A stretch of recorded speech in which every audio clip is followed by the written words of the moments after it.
So today we are back with ethics case studies and आज 2020 civil services exam के हम case solve कर रहे हैं और इसमें बहुत ही एक अच्छा केस आया जिसमें आप समझोगे कि कैसे आपकी जीएस नॉलेज का यहाँ पे बहुत ज़्यादा इंपॉर्टेंट हो जाता है। जब जो हमें ऐसा आपको एक दो बातें कहता हूँ कि ऑलवेज टेक लाइक आप सबसे पहले केस स्टडी में तो समझिए कि केस का बहुत अच्छे से आपको ग्रास्प करना है क्या, and then when you are writing answer then you have to write administrative approach के साथ, ठीक है। और दूसरा सॉल्यूशन ओरिएंटेशन हमेशा बना के रखना है, प्रैक्टिकल आंसर लिखना है, एडमिनिस्ट्रेटिव प्लस प्रैक्टिकल, और ये सॉल्यूशन ओरिएंटेशन हमेशा रखना है। ये दो बातें मैं कहता हूँ और यू विल फाइंड कि यहाँ पे जीएस नॉलेज का बहुत, खासतौर पे जब आप सॉल्यूशन दे रहे होते हो तो आप एक तो कुछ लोग हवाई किले बनाते हैं कि कुछ ऐसी चीजें प्रकट कर देंगे जो जहाँ पे नहीं होती हैं, तो उसका आंसर इट साउंड्स लाइक कि नाइव ना, एक नौसिखिए वाला आप आंसर लिखते हैं। और इसीलिए इस केस स्टडी को अगर आप ध्यान से देखेंगे तो आप खुद भी समझ पाएंगे कि हाँ ये जो मैं बातें कह रहा हूँ इसका बहुत इंप्लीकेशन है। आपके सामने दो आंसर होंगे और आप देखेंगे कि कैसे अच्छा लिखने के बावजूद भी there is a lot of scope for improvement. और जो ये मेंस लिखे हुए बंदे हैं वो इस चीज नहीं समझते हैं। You learn this and you get the edge over them. तो इस चीज को अभी तक नहीं देखा तो इसको बड़े आराम से देखना है and you will get to know what I am talking about. तो चलो केस को पढ़ते हैं पहले। तो केस बोल रहा है कि Rajesh Kumar senior public servant, civil servant हैं आप, हमेशा पोस्ट को स्टेक होल्डर को अलग तरीके से हाईलाइट कर ले बेहतर है, with reputation of honesty and for rightness. अब यहाँ पे हमेशा जो है ना यूपीएससी आपको कई बार जो है ऑफिसर्स के कैरेक्टर ड्रॉ करता है और उसका एक इम्प्लीकेशन है कि you have to write an answer that is suited to that character. आप सोचो कि यहाँ पे ऑनेस्ट एंड फोर्थ राइटनेस या ब्रेव यूपीएससी बता रहा है कि ये ऑफिसर ऐसा है और आप उसमें ऑप्शन में पिक करते हो कि मैं सीनियर की एडवाइस पिक करूंगा, मैं कमिटी पे चीजें डाल दूंगा। तो if that kind of officer बताया गया है और आप उसको एस्केपिस्ट अप्रोच के साथ दिखाते हो तो इट डजंट गो वेल, ठीक है। तो अच्छा नहीं लगता है एंड दिखाता है कि आप सिंसियरिटी के साथ उस चीज को ग्रास्प नहीं कर पा रहे, केस को नहीं समझ पा रहे। तो ये चीजें ध्यान में रखने वाली होती हैं। चलिए देखते हैं। हमारा एक तो पता चल गया पोजीशन क्या है, सिविल सर्वेंट है एंड मिनिस्ट्री ऑफ फाइनेंस के हेड है बजट डिवीजन में। His department is presently busy in organizing budgetary support to states. Okay, तो ये एक स्टेक होल्डर हो गए, एक मिनिस्ट्री ऑफ फाइनेंस हो सकता है स्टेक होल्डर। देखते हैं आगे। 4 of which are due to go to polls within the financial year, इसमें से 4 में आपका पोल्स होने हैं, तो मे बी प्रेशर क्रिएट करें। देखते हैं आगे क्या इन्होंने दिया है।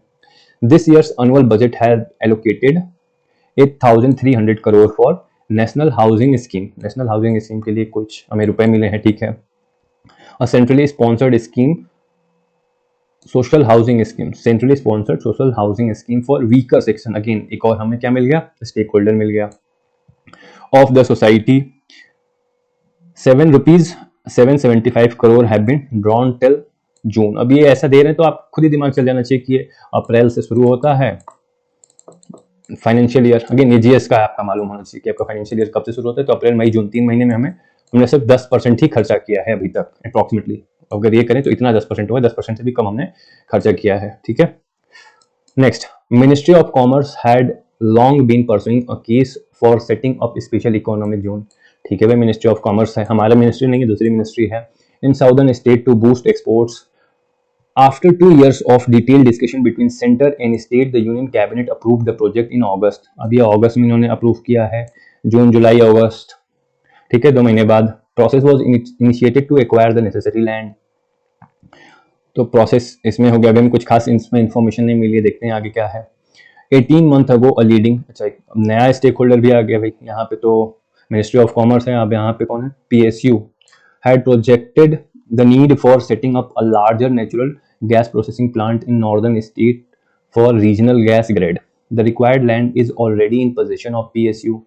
The gas grid is an essential component of national energy security strategy. अब यहाँ से जो है, अगर जिसको भी ये चीज नहीं मालूम है कि क्या है तो भैया पढ़ लो। जीएस के लिए भी, लाइक जीएस से हमें इनपुट आंसर के लिए मिलता है और ऐसी जगहों से आपको आउटपुट मिलता है कि पढ़ना क्या है, या इनपुट कह सकते हो कि जीएस में अगर आपको ये अभी तक नहीं मालूम है तो you should be focusing on this thing. ये नहीं मालूम है, यूपीएससी इस चीज को इंपॉर्टेंट मानता है, आप पढ़ लें, ठीक है। आगे बढ़ते हैं। After 3 round of global bidding the project was allotted to MNC M/XYZ hydrocarbon, ठीक है, कोई MNC है, इसको प्रोजेक्ट मिला है। The first tranche of payment to MNC is scheduled to be made in December last, मतलब इस ईयर के, ना कि फाइनेंशियल ईयर के, ठीक है। तो इसके में स्केड्यूल्ड है। फाइनेंस मिनिस्ट्री, अब हमारी मिनिस्ट्री पे आ गया, was asked for a timely allocation of additional 6,000 crore, ठीक है, additional 6,000 for these 2 development projects. ठीक है, तो ये अच्छा हमारा पहला ये हो गया सेज का, और दूसरा पीएसयू रिलेटेड जो है ये दो प्रोजेक्ट के लिए एक्स्ट्रा पैसे हमें लग रहे हैं फॉर दिस टू। कितना है, 6,000 करोड़ की बात हो रही है developmental project. It was decided to recommend reappropriation. क्या रिकमेंड हो रहा है, reappropriation of the entire amount from NHS. ठीक है, of entire amount of national housing scheme जो है वीकर सेक्शन के लिए, उनका इंटायर फंड देने की बात कर रहे हैं। The file was forwarded to budget department for their comment and further processing. तो जनरली यही होता है कि आपको दिया जाता है, आप चीज़ें रिव्यू करते हो और जो भी आउटकम होता है इसके अकॉर्डिंग आप डिसीजन या अपना फैसला जो भी है देते हो, फॉरवर्ड करते हो। और जनरली कई बार होता है कि फाइनली दैट वो चीज़ें आपका मोस्टली अगर इंपॉर्टेंट इशूज होते हैं तो आपकी कमिटी, कैबिनेट कमिटी के पास जाता है, they take the final decision. But generally आपका सलाह या फिर जो नीचे से अप डाउन प्रोसेस है वो फॉलो होता है। तो ये वहां की बात हो रही है। The file was forwarded to budget department, जिसके आप हेड हैं, फॉर देयर कमेंट। ठीक है, कमेंट की बात आ गई, हमें कमेंट ही करना है। ठीक है, हमें बेसिकली इस पर अपनी राय देनी है कि हमारा क्या है। एंड फर्दर प्रोसेसिंग, जो कि मैंने बोला, फर्दर प्रोसेसिंग के बाद जनरली कहाँ जाता है, हायर बॉसेस के पास। On studying the case file, Rajesh Kumar realise that reappropriation से क्या होगा, में inordinate delay in execution of NHS National Housing Scheme, a project much publicized in rallies of senior politicians. Correspondingly, a non-availability of financial would cause financial loss in SEZ and national embarrassment due to delayed payment in international project. अब इन दोनों में हमारा समस्या ये है कि अगर नहीं इससे नहीं लेते हैं तो इन नेशनल एम्बेसमेंट ये तो किसी हाल में नहीं होना चाहिए। ठीक है, इंटरनेशनल ऑब्लिगेशन तो आपको लाइक हमेशा प्रायोरिटी है। इतनी प्रायोरिटी है कि आपका कॉन्स्टिट्यूशन में एक आर्टिकल भी है, इन दैट आर्टिकल इज, अगर नहीं याद है कि NGS 253, इसमें आपको पार्लियामेंट को पावर दी जाती है to make law on any list including state list to meet international obligation. तो सोचो जब कॉन्स्टिट्यूशन इतनी इंपॉर्टेंस दे रहा है तो हमें तो इंपॉर्टेंस देना ही देना है। आगे देखते हैं, Rajesh Kumar discuss the matter with his seniors. He conveyed that he was conveyed, तो इनके सीनियर ने क्या सलाह दी है, that this politically sensitive situation need to be processed immediately। ठीक है, ये जो भी सिचुएशन है वो तो तुरंत हमें काम करना है। इसमें कुछ अच्छी बात इन्होंने बताई नहीं कि क्या मतलब प्रोसेस इमीडिएटली से है, ये आपके ऊपर है भाई। Rajesh Kumar realise that diversion of fund from could raise difficult question for government in parliament. ठीक है, तो ये आपकी दो सिचुएशन है जो आपको दे दी गई हैं। यहाँ पे बेसिकली सिचुएशन भी नहीं है, केस भी नहीं, जस्ट अबाउट सोल्यूशन क्या है आपको ये बताना है, इसमें कुछ ज्यादा इशू नहीं।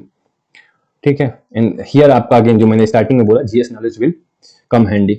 अदरवाइज फिर आप देखते हैं आंसर क्या है उस, जनरली फिर अगर नहीं आपको चीजें मालूम है तो आप जैसे मैं बोल रहा हूँ हवा में बातें करेंगे और it won't sound good. Discuss the following with reference to the case. पहला हमारा पार्ट है ethical issues. Sorry for that, सब यहाँ पे ध्यान देना है, इशूज है, डिलेमा नहीं है। इससे पहले मैं जितने भी केसेस हैं उसमें चिल्ला चिल्ला के बोल चुका हूँ कि इशूज अलग होते हैं, डिलेमा इशूज हैं। तो जनरली उसमें डिलेमा पूछ रहा था, यहाँ पे इशूज पूछा है कि ethical issues involve in reappropriation of fund. ये बहुत ही स्पेसिफिक टर्म है और इस टेक्निकल टर्म को अगर आप नहीं समझो सही से तो फिर गड़बड़ होने की पूरी संभावना है। तो यहाँ पे बोल रहा है कि ethical issues involve in reappropriation of fund from welfare project to the development project. तो अगर हम वेलफेयर प्रोजेक्ट से निकाल के डेवलपमेंट प्रोजेक्ट में पैसा डाल रहे हैं रीअप्रोप्रिएशन के लिए, तो उसमें क्या एथिकल इश्यूज है, कोई ज़्यादा सोचने की बात नहीं है भाई। आप बेसिकली नेग्लेक्ट कर रहे हो ना वेलफेयर के, वीकर सेक्शन के लिए ऊपर लिखा भी है। तो ये neglect of need of weaker section, low priority दे रहे हो, सोशल जस्टिस के अगेंस्ट है, डीपीएसपी के अगेंस्ट टू एन एक्सटेंट है। ठीक है, तो दीज आर आप बातें कर सकते हो, constitutional morality, social justice and ethically it is questionable. तो तीन चीजें से हमेशा बोलता हूँ, उससे ज्यादा आप लिखने को तो 10 चीजें भी लिख सकते हो, बट फर्स्ट मेक श्योर कि आपका पेपर कंप्लीट हो, उसके बाद आप बड़े आराम से आके लिख सकते हो। बट ये तीन लिखने के बावजूद भी पेपर कंप्लीट नहीं होता, इसलिए आई एडवाइस कि you write 3 solid things. Now second इनका पार्ट क्या है, the need for proper utilisation of funds. ये again given the need for proper utilization of public fund, discuss the option available to Rajesh Kumar, is resigning a worthy option। Again देखो वो ऊपर ही मैंने बोला था character इनका क्या draw किया गया, कैरेक्टर को देखते ही ऐसा कैरेक्टर रिजाइन करे, पहली बात है उसकी पर्सनालिटी इंटीग्रिटी को शूट नहीं करता, and then generally option escapist option is not a good option. But before that is a question like जो मैं बोलता हूँ, मैंने फर्स्ट जो वीडियो बनाई थी उसमें मैंने बहुत अच्छे से समझाया बताया था कि कैसे ये जो की स्टडीज आती हैं these are related to the topics, और ये इस टॉपिक से है। और इसके लिए एक बार मैं सिलेबस भी दिखा देता हूँ। Let's see the syllabus. ये देखिए, ये रहा भैया सिलेबस, और ये ग्रीन में देखिए यूटिलाइजेशन ऑफ पब्लिक फंड्स, ये आपका प्रॉपर्टी एंड गवर्नेंस में एक टॉपिक है सिलेबस से। तो जब तक कि आप ये चीज़ें तैयार नहीं करोगे, जब तक कि आपको ये मालूम नहीं है किससे रिलेटेड आर्टिकल आपके क्या हैं, आर्टिकल 114, आर्टिकल 115, 116, 117, 110 और प्रिंसिपल्स क्या हैं, इसके अंदर सब टॉपिक्स अगर आपके तैयार होते हैं, principle for utilisation, issues and solution अगर आपका तैयार होता है एंड कॉन्स्टिट्यूशनली आपके आर्टिकल तैयार है, दैट्स इट। इस टॉपिक में और ज्यादा कुछ नहीं है। और अगर ये आपको आता है तो जो एक केस स्टडी है, आप इतना बेहतर आंसर लिख सकते हैं कि you can like beat most of the student. क्योंकि केस में है क्या, एक तो सीधा सीधा इश्यूज पूछा जो हमने ऐसे ही देख लिया, उसमें ज्यादा कुछ इशू नहीं है। दूसरा बोल रहा है यहाँ पे कि डिस्कस ऑप्शंस। ऑप्शन जो हमेशा जो हम लोग बनाते हैं, 3 ऑप्शन जनरली बनाते हैं, जो हम हमेशा बताता हूँ, वही आपको यहाँ पे करना है। Positive, negative, escapist. एस्केपिस्ट के लिए खुद ही पूछ रहा है उसके बाद कि इज अ वर्दी ऑप्शन, तो यहाँ पे आपको जस्टिफाई करना है। काइंड ऑफ पार्ट एक और एक्स्ट्रा एडेड हो गया यहाँ पे, सब पार्ट। तो इसको जस्टिफाई करना है कि क्यों वर्दी ऑप्शन नहीं है। ये तो हर कोई लाइक मोस्टली लोग समझ जाएंगे कि इट्स नॉट अ वर्दी ऑप्शन, बट क्यों नहीं है। और प्रेशर क्या है, पॉलिटिकल प्रेशर है। और आपको करना क्या है, पूरे केस में अगर अंडरस्टैंडिंग बताएं तो case is about proper utilisation of public fund. उसमें सीधे सीधे आपको बैलेंस करना है किस चीज़ों में, डेवलपमेंटल प्रोजेक्ट और वेलफेयर प्रोजेक्ट। इसमें बैलेंस करके आपको एक सोल्यूशन प्रोवाइड करना है। एक इशू क्रिएट हो गया है रीअप्रोप्रिएशन का, कि अगर आप इसको पिक कर रहे हो जो कि केस में दिया है, कि अगर आप डेवलपमेंट को प्रोजेक्ट को अगर कर रहे हो तो इसमें समस्या हो जा रही है, इसको करोगे तो ये नहीं हो पाएगा, तो फिर दोनों ही साइड से आप फंसे हो, तो रिजाइनिंग का ऑप्शन बचता है। But once you have the knowledge, the solution will be so easy. But वो सोल्यूशन देने से पहले एक बार हम आंसर देख लें कि हमारे 2 स्टूडेंट उन्होंने क्या आंसर लिखे, उन्होंने केस को क्या समझा और क्या लिखा है। लाइक अगर केस समझना कहा जाए तो सीधा सीधा कि प्रॉपर यूटिलाइजेशन ऑफ फंड से है, आप लिखते कैसे हो ये बहुत जरूरी है। ठीक है, तो पहले ये आंसर देखते हैं इन्होंने क्या लिखा है भाई। केस स्टडी का इंट्रोडक्शन, इसमें आपको सिंपली यही बताना है कि फॉर सिविल सर्वेंट जो case is involve balancing between जो है तुम्हारा welfare project and development project with aim of proper utilization of public fund. The given situation state about recommendation, ऐसा ही आपने लिखा, आई थिंक रिकमेंडेशन ही लिखा है, for reappropriation of allocated fund to NHS welfare project and to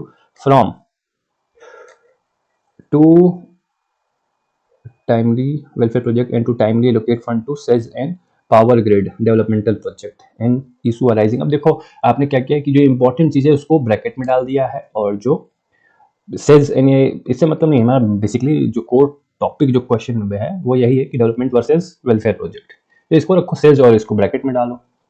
so you could have done that's improvement, but आपने कोशिश की है, स्पेसिफिक चीज़ों पे ज़्यादा ध्यान चला गया, आपको ब्रॉडर एक अंडरस्टैंडिंग जो दिखानी है वो करना है। स्टेक होल्डर आपने राकेश सिविल सर्वेंट को आइडेंटिफाई किया है, government, politicians, public interest at large.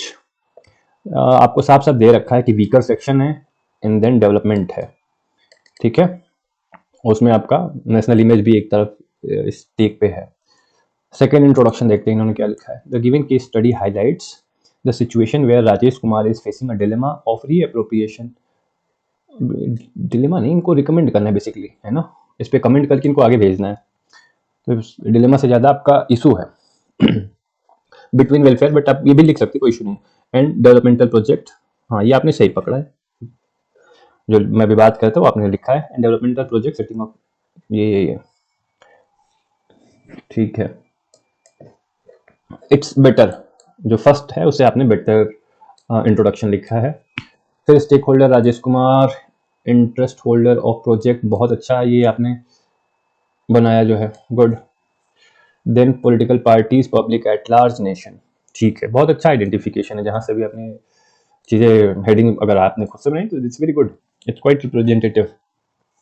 अब देखते हैं एथिकल इशूज में आपने क्या लिखा है, डेवलपमेंटल प्रोजेक्ट वर्सेस। अब ये स्टाइल जो है ये डिलेमा स्टाइल है, जब भी हम वर्सेस करते हैं तो टिपिकली इट्स डिलेमा स्टाइल।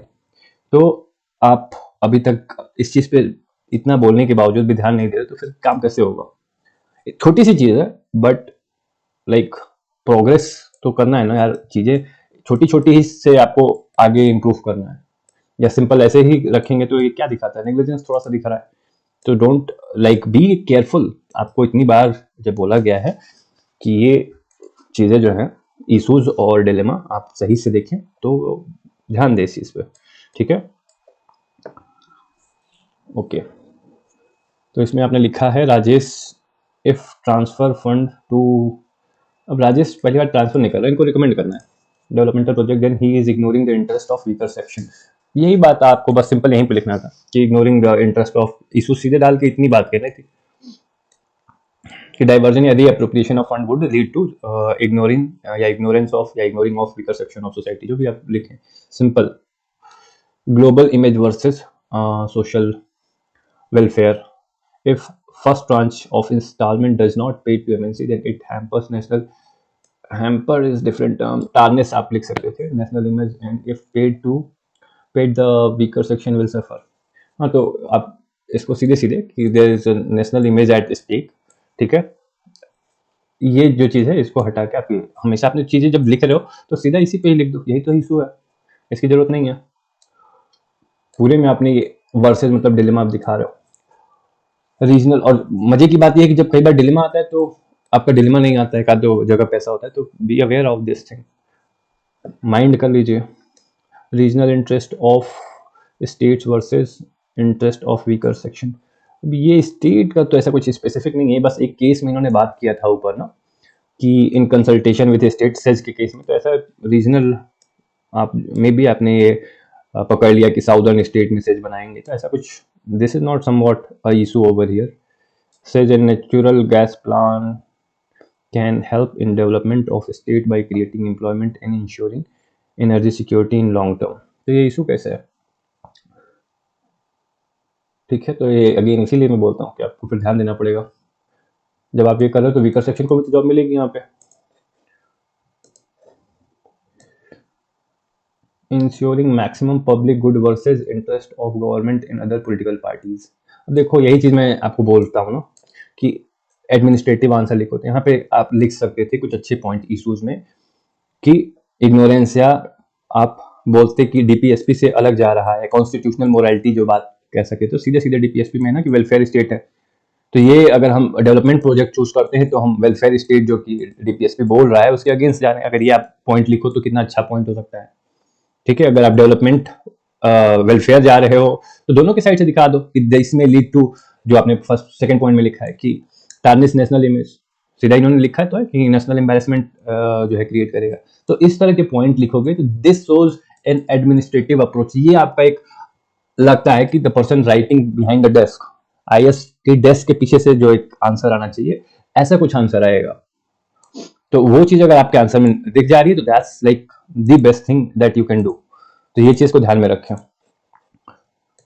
फिर आपने लिखा है इंश्योरिंग मैक्सिमम, अच्छा ये तो हो गया है। Succumbing to political pressure can prevent him from his duty to ensure maximum। अब अगेन हमें पता ही नहीं चल रहा किसमें मैक्सिमम गुड है। अगर मैक्सिमम गुड हमें यहाँ इस केस में पता चलता तो उसको पिक करना बहुत आसान है। वी डोंट नो कि डेवलपमेंट प्रोजेक्ट, क्योंकि दोनों से ही लोगों का भला होगा, एक में वीकर सेक्शन स्पेसिफिक भला हो रहा है, एक में आपका ओवरऑल पब्लिक इंटरेस्ट सर्व हो रहा है, नेशनल डेवलपमेंट हो रहा है, ठीक है। तो पार्ट 1 में जो आपने चीजें लिखी हैं इसमें आप 3 से 4 सॉलिड पॉइंट लिख सकते थे, आपने 4 चीजें लिखी हैं बट थोड़ा सा ऑफ हो गई हैं। जैसे पहला था इसमें सिर्फ इतना, दूसरा ये, तीसरा और चौथा, ठीक है। तो ये चीजें आप ध्यान में रखें कि आपको कौन सा अप्रोच लेना चाहिए। सेकंड आंसर में इन्होंने पार्ट ए कि क्या एथिकल इश्यूज हैं इन रीअप्रोप्रिएशन ऑफ, जो पूरा अगेन ध्यान में रखा करिए पार्ट जो बोल रहा है कि रीअप्रोप्रिएशन फ्रॉम ये से में क्या इशू है। तो welfare project versus development project, if reappropriation is done then it will lead to compromise with large public need, however if it is not done then the development project will be halted। ये तो clear है हमारा, आप case की ही बात कर रहे हो। और एक और बात बताओ भाई, लार्ज पब्लिक नीड जो आप कह रहे हो, तो वही तो मैं स्टार्टिंग से बोल रहा हूँ कि दोनों में ही सर्व हो रहा है। एक में अगेन इसकी जगह पे आप वीकर सेक्शन वर्सेस आप डेवलपमेंट बात करते तो ज़्यादा बेहतर होता। दूसरा आपने लिखा है large public interest versus national interest. Now अगर भाई किसी भी तरीके से आप मुझे समझा पाओ कि अगर हम लार्ज पब्लिक इंटरेस्ट सर्व कर रहे हैं तो how that is not in national interest. That will always be the case कि whenever you are serving larger public interest that will always be in national interest. पर देखते हैं आपने लिखा क्या है भाई, welfare project are important large public interest. अब इसको फिर आपको समझना पड़ेगा, weaker section in large public interest जब बोल रहे हो तो आपको फिर क्लियर कट लाइक अच्छे से आइडिया फिर नहीं है कि आप क्या बात कह रहे हो। However in long term development of nation and development project are equally important. So again आपको दिख रहा है ना जो आप ये बात कह रहे हो कि लॉन्ग टर्म में अगर नेशनल डेवलपमेंट हो रहा है तो कैसे पब्लिक इंटरेस्ट में नहीं आ रहा है, खासतौर पर जब आप डेवलपमेंट की बात कर रहे हो तो ये तो आएगा ही। तो इसीलिए ये चीज़ जो है ना अगेन आप डेविएट हो गए थोड़ा सा। Duty versus morality, as a civil servant it is duty to abide by the order, however serving the public interest first is morality। अभी ये you have completely lost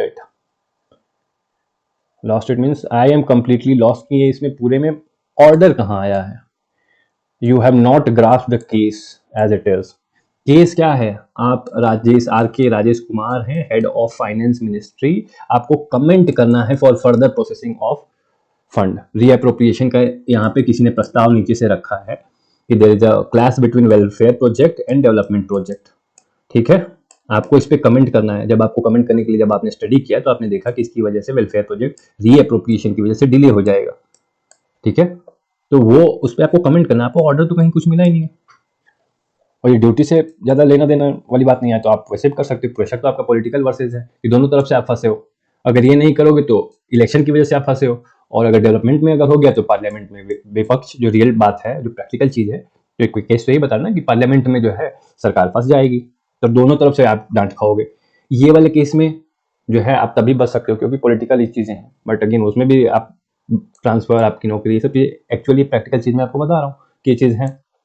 transfer या अपना रेजिग्नेशन कर लोगे तो भैया बच जाओगे। तो ये चीज़ है, unless until you provide a good solution, आप यहाँ अटके हो सर। ड्यूटी और ऑर्डर की बातें नहीं है यहाँ पे। फोर्थ आपने लिखा है पॉलिटिक्स वर्सेस डेवलपमेंट। अब ये कैसे अगेन इशू आ गया है भाई इसमें केस में। The scheme of welfare was publicised in public rallies, if not timely fulfilled it will create public distrust, and at the same time development project is also important for the nation. अब देखो आपकी कैसे दोनों ही बातें बार बार repeat हो रही हैं। ये भी इंपॉर्टेंट है, आप यही चीज इससे पहले वाले में भी बोले हो, इनफैक्ट इसमें भी यही बात बोल रहे हो। तो ये रिपीटिशन हो रहा है and you are not getting the clear picture. Cooperative federalism versus development, no again इसमें भी this is something that is not related. पर क्या लिखा है पढ़ने के लिए भाई पढ़ना है। Inordinate delay due to reappropriation of fund will create hurdles in center-state relation. Now this is nowhere mentioned, just like that order thing, it is nowhere mentioned that this will happen. At the same time, there is a need of cooperation between them in development too. So this point is nowhere mentioned in the case. You can look back, आप case को जाके फिर से पढ़ सकते हैं, इसमें कहीं ऐसी कोई बात नहीं हुई है। ऑप्शंस अवेलेबल, अब ये पार्ट 2 यहाँ पे बी भूले ना भाई, ये चीज़ मत करें कभी भी। ये सेकंड पार्ट जहाँ शुरू हो रहा है यहाँ पे आप डाल दें, वैसे तो वहाँ पे खुद ही खुद ही लिखा होगा क्वेश्चन का आंसर बुकलेट में, आपका सेकंड पार्ट के आगे होता है, इन्होंने देखो लिखा है, तो ये माइंडसेट रखना चाहिए। ओके, ऑप्शंस आपके क्या हैं, will allow the reappropriation of allocated amount. ठीक है, आपने सीधे पॉजिटिव डायरेक्शन में जो आया है उसी को फॉलो कर लिया है। सेकेंड ऑप्शन आपने क्या रखा है, option 2 will not follow the order. Order नहीं है, नीचे से आपको रिकमेंडेशन दिया है आपके रिमार्क के लिए, आपको रिमार्क करना है। Will not follow the order, will not reappropriation of the allocated amount. तो इस पूरे ऑप्शन का कोई तुक नहीं बनता है। What you are writing it's completely out of proportion, out of place. Third आपने ऑप्शन लिखा है will ask ministry to create a committee to look after the matter. अब देखो आप कितनी जगह पे मिस चीजें कर दी। फर्स्ट, ये आपका सीधे सीधे as a head of budget आपको रिकमेंडेशन देना होता है, इस बॉटम अप प्रोसेस। जनरली आपके जो सिंपल लेवल पे जो एक्सपर्ट होते हैं वो नीचे से अगेन आपको जैसे रिकमेंडेशन आया कि रीअप्रोप्रिएट कर लो, फिर ऊपर जाता है, फिर ऊपर जाता है, कई जगह पे डाइवर्जन या फिर अलग अलग ऑप्शन भी आते हैं, एंड देन फाइनली जो भी डिसीजन लेने वाली फाइनल बॉडी है उसके पास 2-4 ऑप्शन के साथ ये प्रपोजल भेजा जाता है, तो गिवन वो मेरिट पे ये अपना जो भी फाइनल डिसीजन लेती है। इसका भी रिपोर्ट अगेन जब आप पढ़ते हो ना पब्लिक अकाउंट कमेटी या इसमें, तो उसमें एग्जामिन होता है, this is put before the parliament, and इसीलिए ये सिस्टम जो है काम करता है। ठीक है, आप स्किप नहीं कर सकते हो, और इसी वजह से कई जगह पे जब ये चेन टूटती है ना तो क्वेश्चन उठते हैं। रफाल केस में ऐसी चीज हुई थी, तो ये चीजें हाउ आप ब्यूरोक्रेसी में जा रहे हो और आपको आइडिया नहीं है कि ब्यूरोक्रेसी कैसे काम कर रही है, तो दिस क्रिएट्स प्रॉब्लम। ठीक है, तो ये चीज ध्यान में रखिए, आपको कहीं पे भी ये काम नहीं करना है। आप खुद ही सलाह ले चुके हो, इसमें केस में पढ़ो, यहाँ पे आपने क्या किया है, डिस्कस मैटर आप डिस्कस कर चुके हो सीनियर से, सीनियर ने क्या कन्वे किया, कुछ खास बातें नहीं बोला है आपको, ये बोला है कि भैया इमीडिएटली प्रोसेस कर दो, situation sensitive situation, politically sensitive situation need to be process immediately. Politically sensitive तो हमारे दोनों साइड से है, नेशनल एम्बेरसमेंट होता है, तो आप पढ़ो यहाँ पे साफ साफ इन्होंने लिखा है कि एक तो इन्होंने पॉलिटिकल रैली वाला क्वेश्चन है और दूसरा एक नेशनल एम्बेरसमेंट में है, तो घिरे हो, मैंने आपको पहले बता दिया दोनों साइड से आप घिरे हो। The only thing that can save you is a wise solution, wise solution है, इतना सिंपल है कि आप जब देखोगे तो कहोगे कि how could I miss this. Option 4 will submit resignation. ठीक है, ऑप्शन तो हमारे पास है भाई, खुद यूपीएससी जब देता है ऑप्शन तो बिल्कुल ऑप्शन तो है, but it's not a good option. So again मैं इसमें अब अंदर में भी आपने अच्छी बातें कही हूँ, बट अगर हेडिंग्स ही आपकी ऐसी हैं तो गड़बड़ हो जाएगा। तो अगर हम रीअप्रोप्रिएशन करते हैं तो उसके मेरिट डिमेरिट क्या है, ऐसा हमें बोला कि इसने कि डिस्कस द ऑप्शन। हाँ, अब डिस्कस करना है तो आप मेरिट डिमेरिट तो थोड़ा बहुत तो बात करोगे इस फॉर्मेट में या सिंपल फॉर्मेट में आपको करना पड़ेगा। Okay, let's see, reappropriation allow या रिकमेंड करने के हमारे क्या मेरिट है, abide by the given order या basically in sync with the previous recommendation, आप ये लिखोगे। यही समस्याएं होती हैं जब आप चीज गलत समझते हो तो आपके आंसर नहीं है। Serving national interest and is important for long term development. So अगर आप रीअप्रोप्रिएशन अलाउ करते हो तो you will favour the long term development को फेवर करो, ये हमारा एक मेरिट हो सकता है। ठीक है, डिमेरिट क्या है, will lead to compromise with, again नहीं ऐसा नहीं है, लास्ट पब्लिक इंटरेस्ट नहीं, आप neglect of needs of weaker section ये बात कहोगे, विल गो अगेंस्ट मोरालिटी, आपने मोरालिटी स्टैब्लिश ही नहीं कही है कि कैसे मोरालिटी के अगेंस्ट जा रहा है, सो इट्स हॉक्स या फिर एम्प्टी स्टेटमेंट है। मे क्रिएट पब्लिक डिस्ट्रस्ट, हाँ ये सही है, इन गवर्नमेंट, गवर्नमेंट से ज्यादा आपका जो भी पार्टी है उसके अंदर। ठीक है, इसके अलावा अगेन जो मैंने आपको यहाँ पे बताया ना, अगेन कॉन्स्टिट्यूशनल मोरालिटी को भैया प्रैक्टिस कर लो, लीगल मोरालिटी, एडमिनिस्ट्रेटिव जो प्रेसिडेंट्स हैं, सुप्रीम कोर्ट के प्रेसिडेंट्स हैं, ये सब चीजें यहाँ पे तो ऐसे कॉन्स्टिट्यूशन अप्लाई होता है, बट बाकी केसेस के लिए like go ahead with this thing कि कहाँ पे हम ये अप्लाई कर सकते हैं, और जितनी प्रैक्टिस करोगे उतना बेहतर है। सेकेंड ऑप्शन अगर आप पिक करते हो कि रीअप्रोप्रिएशन के लिए हम मना कर दें तो हमारे उसके क्या मेरिट हैं, तो उसके मेरिट हैं सर्विंग लार्जर पब्लिक, नहीं वीकर सेक्शन की आप बात करोगे कि will national housing project time पे होगा, वीकर सेक्शन को फायदा होगा, ये उसका मेरिट है। Holding morality, morality again I said you have not establish, कैसे मोरल है, इमोरल है, इट्स हार्ड टू से। Maintaining public trust in government, ठीक है, ये एक और आपका हो जाएगा। डिमेरिट क्या होंगे, will lead to compromise of national development. अब एक कॉम्प्रोमाइज शब्द पे थोड़ा सा ध्यान दें, कहाँ पे कब कॉम्प्रोमाइज हो रहा है, कब आप क्या लिख रहे हो। ठीक है, तो सिंपल इन्होंने खुद ही जो दे रखा है, मे कॉज नेशनल एम्बैरेसमेंट। ठीक है, short term vision of development will prioritised over long term development. ठीक है, तो ये भी एक तरह से सही है कि शॉर्ट टर्म डेवलपमेंट नहीं है, शॉर्ट टर्म, हाँ वैसे नेशनल हाउसिंग को आप डेवलपमेंट भी बोल सकते हो, नेशनल हाउसिंग स्कीम है तो काइंड आपका वेलफेयर लाइक वीकर सेक्शन के लिए तो आप वो बोल सकते हो, बट ये शॉर्ट टर्म नहीं है, तो यहाँ पे इसमें थोड़ा सा समस्या है स्टेटमेंट में। ठीक है, तो आप ये बोल सकते थे कि neglect of long term development, इस तरीके से बात कह सकते थे। फिर तीसरा ऑप्शन आपने क्रिएट किया है कि committee, so I am not going to read this because this is like it's not there, you can not create some extra things which are irrelevant. चौथा, विल सबमिट रेजिग्नेशन, रेजिग्नेशन के आपके merit क्या है, will save from succumbing to pressure. Resignation का मतलब भी merit कैसे हो गया भाई, आप तो रेजिग्नेशन ही इस प्रेशर में देते हो ना, तो you are succumbing to pressure whenever you are resigning, whenever you are skipping, this means you are succumbing to pressure, और एटलीस्ट अंडर प्रेशर आप उस चीज से अवॉइड कर रहे हो, भाग रहे हो। दोनों ही केस में व्हेन यू सकम लाइक सीधे सीधे होता है कि किसी ने आपको धमकाया, आप उसमें आ गए या वहां से भाग लिए, you are not fighting, you are somewhat succumbing to pressure. Will not held for future response, सीधे कि आई कैन, जो फायदा क्या होगा कि you will save yourself from political ire. शब्द आपके क्रिटिकल होने चाहिए, ठीक है, एक्सप्रेसिव होने चाहिए, क्लियर एग्जैक्ट एक्सप्रेशन। याद है फर्स्ट वीडियो मेंस के लिए जो आपका मैंने बनाया है, उसमें यूपीएससी की क्या गाइडलाइंस हैं, एग्जैक्ट एक्सप्रेशन, ऑर्डर, प्रायोरिटी, ये सब चीजें आपकी इंपॉर्टेंट हैं। अगर आप रेजिग्नेशन देते हो तो उसके डीमेरिट क्या है, will lead to compromise with duty, duty नहीं है फॉर्टिट्यूड, बेसिकली इंटीग्रिटी से होगा। यहाँ पे आप लिखते it shows lack of courage and succumbing to pressure. Lastly second part था resigning is worthy option, but उससे पहले इनका आंसर देखते हैं इन्होंने क्या लिखा है ऑप्शंस में। ऑप्शन 1 इन्होंने लिखा है refuse to reappropriation of fund from NHS to development. बहुत अच्छा, expressive, exact and accurate. Merit क्या है अगर हम रिफ्यूज करते हैं रीअप्रोप्रिएशन, वेलफेयर को हम बेसिकली कर रहे हैं, protect the interest of weaker section of society, Gandhi ji का तलिस्मन बचा रहे हैं भाई, ठीक है, सही है, एग्जैक्ट है। सेव राजेश फ्रॉम, देखो राजेश का तो कोई सेव करने का इसमें स्कोप नहीं है, उनके ऊपर तलवार लटक रही है, जब तक कि कुछ अच्छा सोल्यूशन नहीं दोगे तो कट जाएंगे। तो इसीलिए आपको कुछ मिला भी नहीं कि कहाँ से आप बचाओगे, है ना। तो रीअप्रोप्रिएशन अगर हम अलाउ करते हैं तो ये होगा, वीकर सेक्शन का भला होगा, उनका टाइमली मिलेगा। पॉलिटिकल प्रॉमिस पे हमारा जो है पॉलिटिकल सीनियर से from ire of senior political leaders, आप ये लिख सकते थे, क्योंकि उन्होंने प्रॉमिस किया है तो उनकी बेइज्जती नहीं होगी, ठीक है।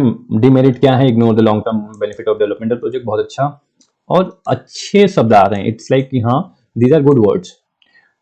Can hamper image, global image of nation, अच्छा है। State raise voice against decision, cooperative federalism, may be, ठीक है, इस तरीके से आप लिखो तो मे बी बिल्कुल हो सकता है।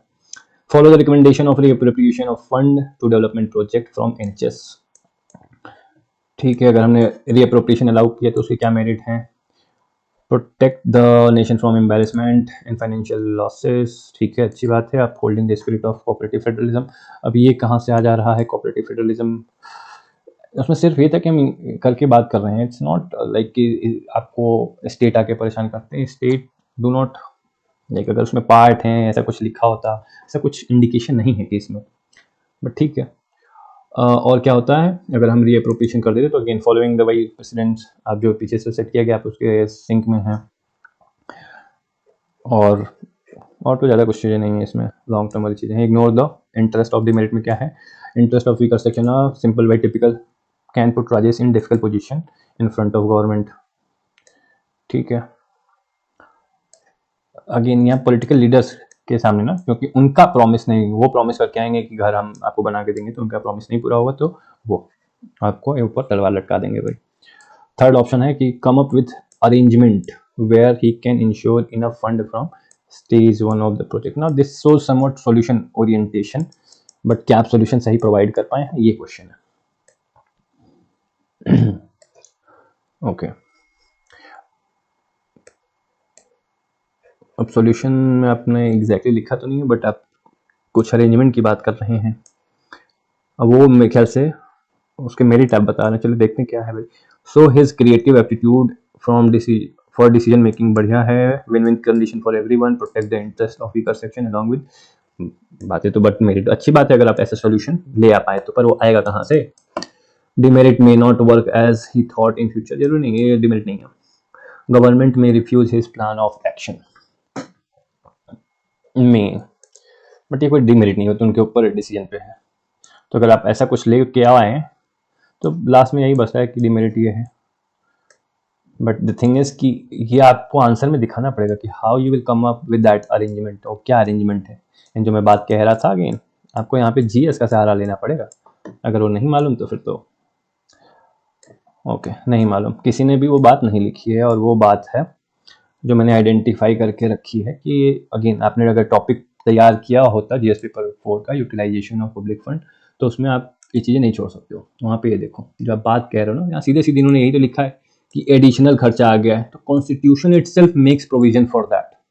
पढ़ो आप लक्ष्मीकांत का ये चैप्टर जो है पार्लियामेंट, उसमें बजट वाले में आप जाओगे तो अदर ग्रांट, और ये हर साल होता है, and since you don't know, और जब आप पढ़ते हो तो मे बी आपको ये बताया नहीं जाता है। These things are not like, polity की क्लास में भी कम ही टीचर है जिनको खुद भी मालूम होता है, और तो वो बताते नहीं है और आप इस लेवल पे समझ नहीं पाते हो। This things are given. ये है आपका आर्टिकल 115, खोल के देखो भैया कॉन्स्टिट्यूशन, जिसके भी ऐप में, मोबाइल के ऐप में है ना, पढ़ के देखो, वहां पे बात किया है।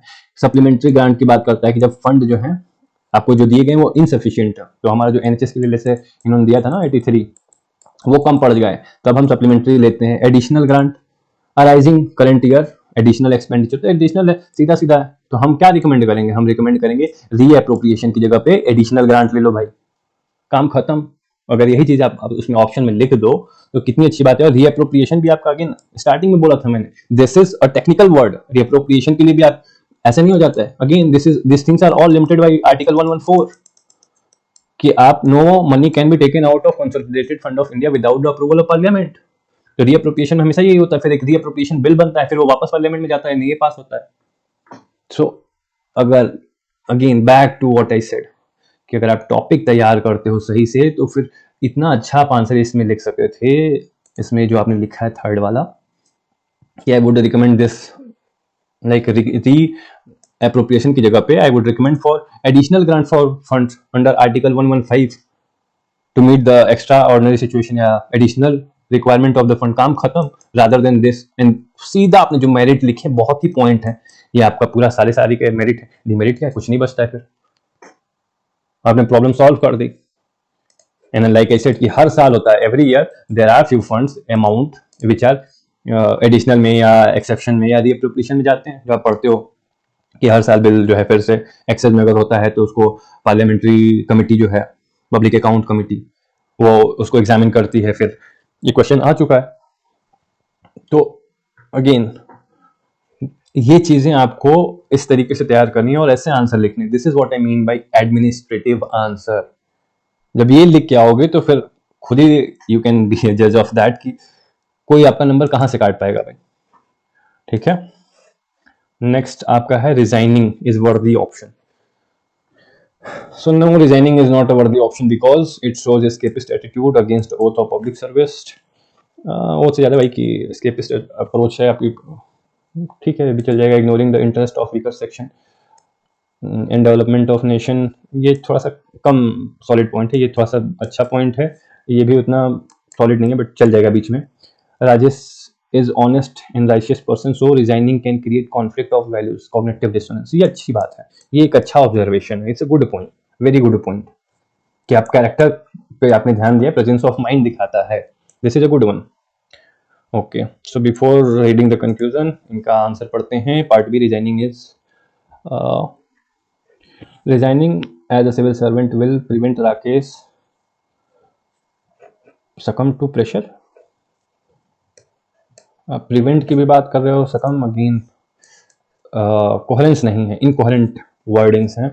सकम to pressure will not be held for any future responsibility, like these points are, एक तो ये थोड़ा सा ठीक है सकम वाला, बट ये हॉलो है। What is the meaning, it's not clear, exact expression is missing, however it is not अ वर्दी ऑप्शन। तो आप बेसिकली पहले पॉजिटिव बताने की कोशिश किए हैं कि prevent from succumbing to pressure, ये ऐसे लिखते हैं, प्रिवेंट राकेश सकम टू प्रेशर, तो ये गलत मीनिंग आ रहा है ना, फ्रॉम सकम्बिंग टू प्रेशर। ठीक है, तो आपने ये बता दिया। अब नेगेटिव बता रहे हैं, it will show escapist approach, it will lead to compromise with allegiance to oath. Allegiance to constitution शब्द होता है, मोरालिटी, ड्यूटी, करेज, फॉर्टिट्यूड। ठीक है, आपका अगेन वही कि इंटीग्रिटी से कॉम्प्रोमाइज हो जाएगा। जो आपकी पर्सनैलिटी इन्होंने दिखाया है, that is a personality of honest and forthright person. So अगर आप प्रेशर में रिजाइन करते हो तो दैट पर्सन विल फील, जो इन्होंने सेकंड आंसर में लिखा था, cognitive dissonance due to compromise with integrity, and that will be like कि you succumb to pressure, and for persons of integrity that is a very bad situation to be in. तो personal level पे आप वो बात आएगी, बिल्कुल अच्छी बात है वो। It shows there is a lack of will to take balanced decision between welfare। lack of knowledge है। अगर ये पता होता है कि if there is a provision in article 115 for additional grant, तो राजेश भैया तो बड़े आराम से डिसीजन ले लेते। So I would rather recommend कि या say that there is a lack of knowledge. Finally conclusion क्या लिखा है? Thus constituting committee to take a right decision. Now again आप bureaucratic procedure नहीं समझ रहे हैं फिर यहाँ पे. Will help resolve the issue as it reflect the Buddha's middle path to take balanced decision between public welfare and long term development. अब यहाँ पे I have to applaud this portion कि आपने आंसर तो नहीं एग्जैक्टली आपने produce किया कि कैसे होगा, बट दिस मेरिट्स जो आपने लिखे हैं, this shows a higher level of intelligence involve in writing this answer. तो आप इस चीज को समझें कि आपको अगर केस समझ में आ गया, भले आपको एग्जैक्ट आंसर ना भी मिले तो भी आप कुछ अच्छी चीजें लिख सकते हैं, है ना. तो वो चीज इंपॉर्टेंट है. अगर आपको समझ में आ गया कि इस केस में आपको बैलेंस करना है, you might not come across the right solution right then and there, but वो चीज को ग्रास्प करना केस को पढ़ने के बाद बहुत ज्यादा इंपॉर्टेंट है. वंस यू ग्रास्प तो आप ये चीज लिख सकते हो. In the meanwhile you are solving other case, आप तो यहाँ पे स्पेस भी छोड़ सकते हो. Some people do this thing, तब तक उनका दिमाग जो है काम कर रहा होता है. So you give some time to your mind to process that information and you might recall. अगर आप फोर्स करते हो टू पुट योर माइंड कि कॉन्स्टिट्यूशन के बारे में सोच, कौन सा आर्टिकल ऐसी बात है या जो भी है आपको जो डायरेक्टिव है, तो sometimes an answer pops up in your head. कई बार आप प्रीलिम में भी जो टेस्ट लगा रहे हो तो आप देख रहे हो ना कि व्हेन यू फोर्स योरसेल्फ तब कई बार आंसर आता है, सिर्फ एक नजर में नहीं आता है. तो this is something you have to develop कि आप केस को अच्छे से समझो और उसके बाद उस पर अगर आपको मालूम है कि मेरे पास एग्जैक्ट आंसर नहीं आ रहा है तो रिकॉग्नाइज दैट कि right now I am not having the exact answer और solution, but solution would look like something this. Okay, final. बुद्धा, या आपने अच्छी अच्छी बातें तो कही हैं, बट वही बात ना कि बुद्धा का वो मिडिल पाथ बिल्कुल है यहाँ पे. तो ये चीजें अगर आप सॉल्यूशन के साथ लिखते तो it would be an like one of the best answer, excellent par excellent answer हो सकता था, बट वो चीजें नहीं है. तो दिस थिंग्स जब आप बड़ी बड़ी बातें करते हो और दम नहीं, तो इट्स लाइक दैट, तो आपकी और चीजें को और डाउन करता है वो. सो मेक श्योर कि एटलीस्ट अगर इस आंसर में बातें हो तो ज्यादा सही लगेगा. चलिए इनका कंक्लूजन देखते हैं भाई. Hence, resigning in short term can avoid again good short term की बातें, responsibility of the project and can hamper him in his career in long term. ठीक है, तो आपने रिजाइनिंग पे एक कंक्लूजन दे दिया, दूसरा आपने कंक्लूजन दिया है. So in situation like above every public servant can follow Gandhi talisman constitution. Public servant अगर चालीसमेंट फॉलो करने लग गए ना, तो ये एक चीज है, उसको बोलते हैं सिविल सर्विसेज कंडक्ट रूल्स. इसको आपको दिखाया जाएगा, उसमें रूल नंबर XYZ दिखा के आपको बोला जाएगा कि आपने ये क्रॉस किया है ना, आप रास्ता बाहर का पकड़ लिया.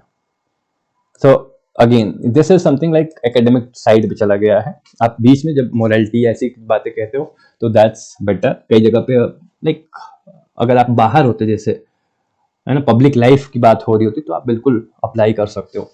But here you are bounded by civil services conduct rule. सोचो कि अभी क्या एक रिसेंटली न्यूज में था, किसी बंदे ने जो विसल ब्लोअर था उसको बंद करके रखे हैं. He was also part of government and that person was arrested. मतलब सोचो, करप्शन बाहर करने के लिए उसके ऊपर ओसा लगा रखा है इन्होंने, 1923 official secret act. So this is somewhat impracticality की तरफ हो रहा है. तो rather than that you always civil servant, जब भी आप कॉन्स्टिट्यूशन रखोगे तो फिर आपको कोई नहीं, हमेशा जो एथिक्स आर्क सेकंड आर्क की 4th रिपोर्ट है उसमें यही बात कही गई है सिविल सर्वेंट के लिए. आप उसको एक बार पलट के देखो भाई. वो बोलता है कि whenever there is a conflict between political class and duty you should follow constitution. लिखा है, I can show you that. तो वहां पे you are saved by article 311. कोई आपको कुछ नहीं कर सकता, और एटलीस्ट करेगा भी तो you can go back and fight. आपके पास अगेन नीचे से ऊपर जो चीजें अगेन दिखाए ना, ब्यूरोक्रेटिक प्रोसेस, तो आप प्रोसेस में हो, दैट सेव्स यू. आपके सीनियर, आपके जूनियर आपको बचाते हैं. So you should be that much practical when you are writing this kind answer. This is what I have learned across years, क्योंकि मैंने भी ऐसे आंसर लिखे हैं. नंबर नहीं उस पे आए हैं, नंबर जिस पे जो कॉपीज जो देखी गई हैं वो प्रैक्टिकल एडमिनिस्ट्रेटिव पे कंसिस्टेंटली नंबर ऐसे आंसर्स पे आ रहे हैं. जो लोग ऐसा अप्रोच लेके चल रहे हैं तो वो रिवॉर्ड हो रहे हैं. सो this is why it's not कि मुझे बहुत ज्यादा लाइक एडमिनिस्ट्रेटिव अप्रोच ऐसी चीजें पसंद है. This is what it is been rewarded. I have observe many people या टॉपर्स भी ऑब्जर्व करके वो चीज अब धीरे धीरे अडॉप्ट कर रहे हैं. तो आप जितनी जल्दी इस चीज को अडॉप्ट कर लेंगे उतना बेहतर होगा. And I think that's it for this case study.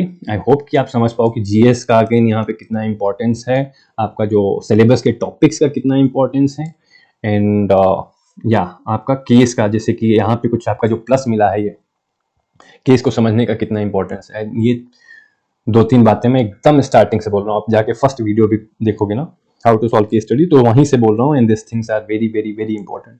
ये अगर आने लग गई आंसर में, तो you will be able to write this things. So या see you in the next session. Bye bye.